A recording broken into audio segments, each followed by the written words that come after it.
Your strawberry plants look incredible. The leaves are lush, deep green, and spreading across the bed exactly the way you'd hoped. But when harvest season arrives, you're picking only a handful of berries or none at all. That's one of the most frustrating problems strawberry growers run into, because everything above the soil seems to say the plants are thriving. The surprising part is that healthy-looking foliage can actually hide the reason you're not getting fruit. In many cases, the plant is investing its energy in growing more leaves instead of building flowers. And without flowers, there can never be berries. A lot of gardeners respond by adding more fertilizer, thinking the plants need another boost. Sometimes that's exactly what makes the problem worse. But nutrients aren't the whole story either. Strawberries only produce well when several pieces fall into place at the same time, and one missing piece can limit the entire crop, even if everything else looks perfect. 2 inexpensive soil amendments are often recommended for this problem: bone meal and wood ash. They can absolutely help under the right conditions, but only if they're correcting the nutrient that's actually holding the plant back. Used at the wrong time or in the wrong soil, they may do very little at all. The first step is understanding why a strawberry plant can look healthier than ever, while quietly producing fewer berries than expected. One of the biggest misconceptions in gardening is that more leaves automatically mean more fruit. That sounds reasonable, but strawberries don't work that way. A strawberry plant has to divide its resources between 2 very different jobs. One is producing foliage to capture sunlight. The other is forming flower buds, supporting pollination, and developing fruit. Those processes don't always happen in balance. In fact, when nitrogen is overly abundant, the plant often shifts its priority toward vegetative growth. Nitrogen is essential because it's a major building block of chlorophyll and proteins, which fuel vigorous leaf production. But when there's far more nitrogen than the plant needs, especially from frequent applications of lawn fertilizer or high nitrogen feeds, the result could be a beautiful plant with surprisingly few blossoms. That's why gardeners sometimes say, "My strawberries have never looked healthier, but they barely produced any berries." The leaves weren't lying. They were healthy. They just weren't telling the whole story. But nitrogen isn't always the culprit. Another hidden limitation often develops below the surface, where you can't see it. A plant can have enough nitrogen to grow leaves, yet still struggle to produce strong flower buds if another key nutrient is in short supply. This is where many gardeners make an expensive mistake. They reach for an all-purpose fertilizer, adding even more nitrogen to soil that may already have plenty. Instead of improving flowering, they unintentionally encourage another flush of leafy growth. That's why identifying the limiting factor matters more than simply feeding the plant.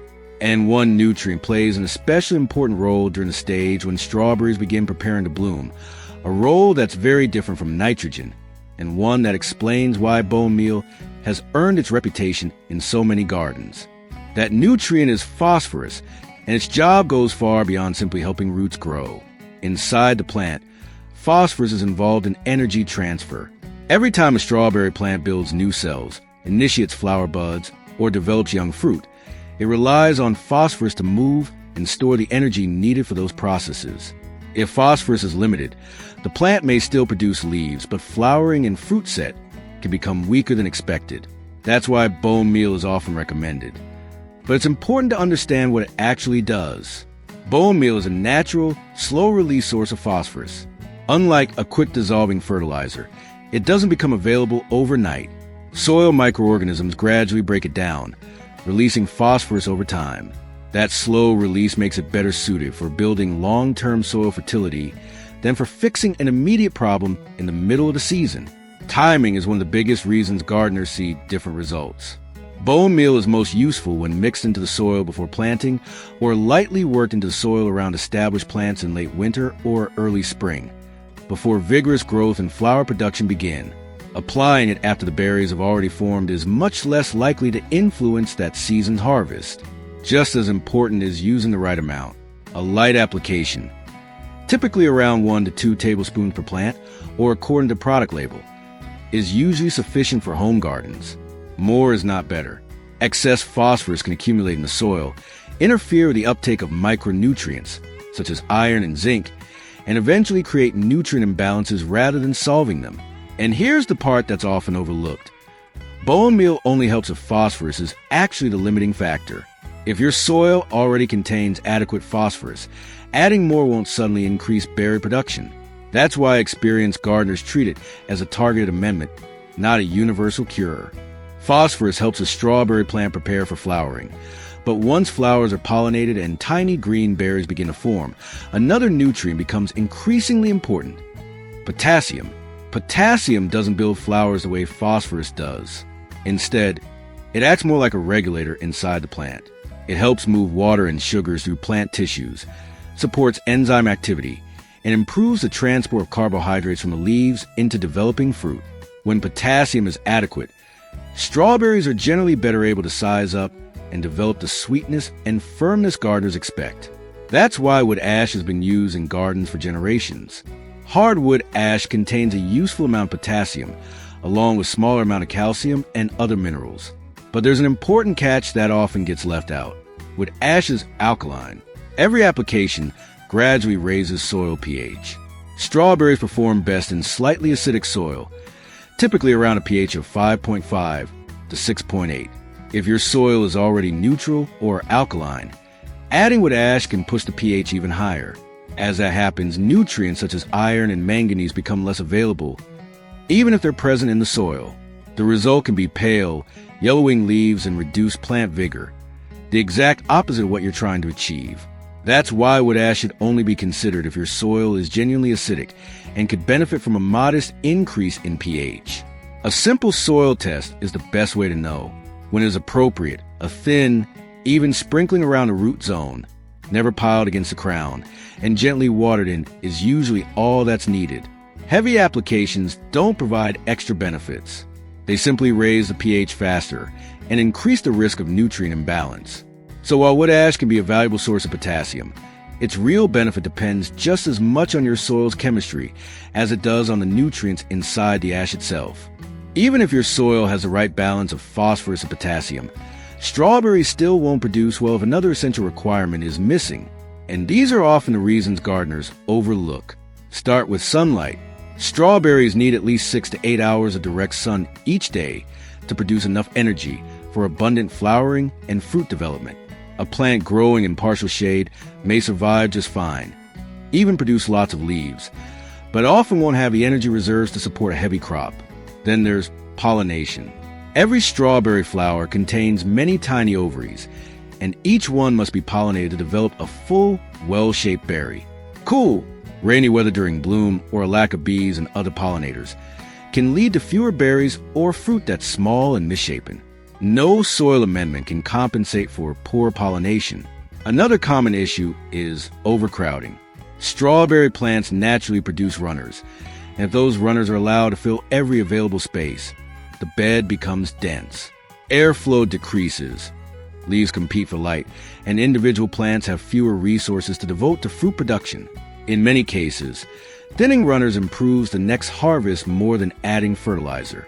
Plant age matters too. Newly planted strawberries often spend their first season establishing roots and crowns rather than producing a large crop. June-bearing varieties, in particular, are usually more productive after they've had time to become established. Patience is sometimes the most effective treatment. Watering is another hidden factor. Strawberries prefer consistently moist, well-drained soil. Long dry spells during flowering and fruit set can reduce berry production, while constantly waterlogged soil limits oxygen around the roots and stresses the plant in a completely different way. And finally, if excess nitrogen is still driving vigorous leafy growth, neither bone meal nor wood ash will solve that imbalance. The first step is stopping the source of the excess nitrogen, because until the plant shifts its priorities away from making leaves, better flowering will remain difficult.